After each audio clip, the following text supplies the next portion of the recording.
Since you guys build websites too, what are the core pages areas that if you're starting out in a lawn care world, or maybe you're in year one, year two, and you're still making improvements. I mean, what are the core pieces of a successful website? I want to start off with the one that people always leave off. And every website I go to that's like that someone built it themselves. First of all, they leave off like where they service. Like Yeah. they don't have their service area anywhere on the site. They just have like their phone number, which might have like the local area code, but phone numbers these days, like everybody moves. I mean, I still have an Iowa area code, and Evergrow still has a Kansas City area code, even though I'm in Minneapolis and Cody's in Iowa. So uh, I would say the biggest thing, like if you got your website already and you built it yourself, you're missing your service areas page. A page that literally just has like an outline on a map of where your service areas are, or like calling out all the different suburbs and cities and towns you serve. You can make an outline of a map on Google Maps, maps.google.com, and then go to like what your saved place is, and then create map. And then you can embed it using like just embed it onto the site, and it's that easy. And then call out the actual areas you service, and then combine it with MSA. Uh, Thank you. but yeah, but the some of the biggest things besides that are your service page, which everybody always has, but then also list your individual services out too in their own pages. So if you do lawn care and you do the gambit of lawn care, like you do mowing and fertilization, aeration, weed control, pest control, things like that, list those services out in separate pages, but don't get like too granular. So like we always say, well, we always follow the search traffic. So if the search traffic doesn't warrant a new page, then we probably won't build the new page.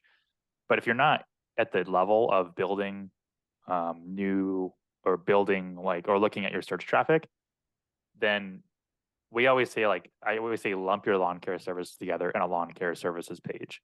So put aeration in there, put weed control, put fertilization, put mowing in there.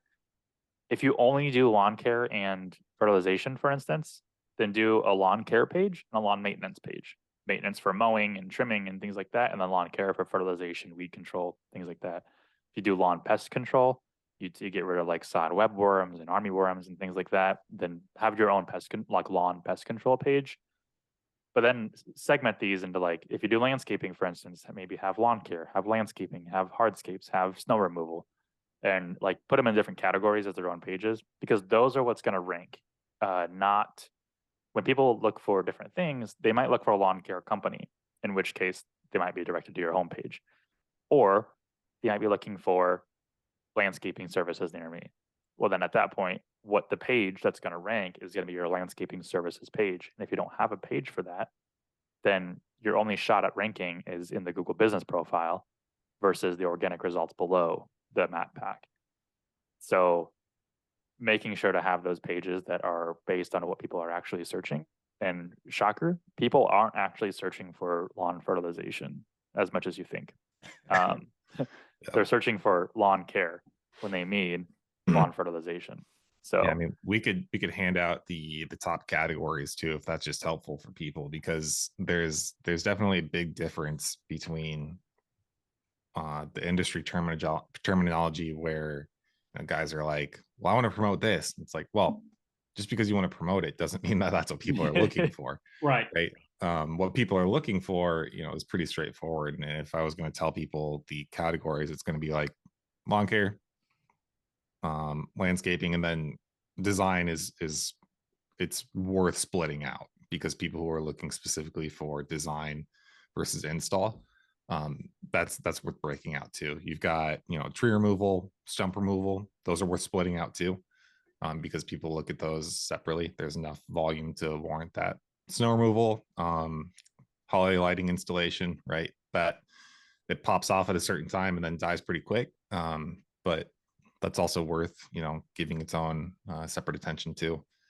And those are the big ones I can think of. There's probably a few that I'm yeah, forgetting, we but we usually separate, like we put hardscapes in its own category, but like nobody actually searches for hardscapes. mhm. So a lot of that people will look into landscaping, or they're looking like for specific hardscape services like outdoor kitchens or Right. like decks Retaining or walls something like, and- yeah.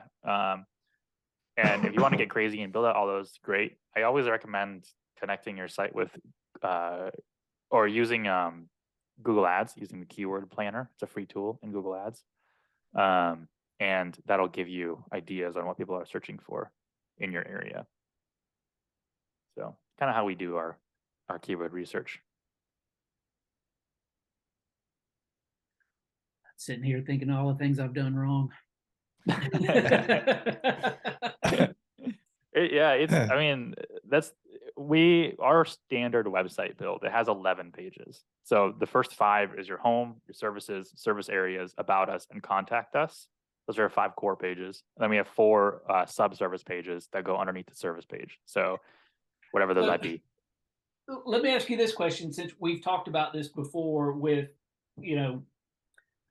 working together with MSA and the contact page. How important is the contact page to Google? To Google itself? Yeah. I don't think Or- it's important at all. Yeah, mean, it's not really a ranking thing. It's more of Okay. a logistical tracking thing. We call it a UX thing too, a user experience thing. Mhm. So, I mean, people expect a contact page. If you don't give Gotcha. them one, then now they got to find the contact form. Because I was told by an MSA customer, we were talking about his website, and he said, "Well, my website guy said I've got to have this contact page here. I've got to have it there." And he said it helps with the ranking and such. And Liar. I didn't that didn't click with me. Yeah, there's a school of thought with that. But I mean, for us, it's just a tracking thing, right? Right. Because the way we recommend doing it too, and it's a combination of it's good experience, good user experience, and then also it's just easier to track for your marketing efforts is, when they complete a form submission on your contact page, they go to what's called the thank you page. So the URL changes, right? They submit, it reloads a new page, and then that page says like thank you in the URL. And Yep. the only way that you can access it is by completing the form, so that anytime somebody views that page, there's a successful form completion. Now on the contact page too, in addition to that, we'll have additional ways to message. If you want to just click to email, we can do that, or click to call, because most likely more than half of your visitors are going to be on their phones, right? So they might just want to, hey, I don't want to fill out a form, I just want to call you right now. Make that option too. Click call right there. There you go.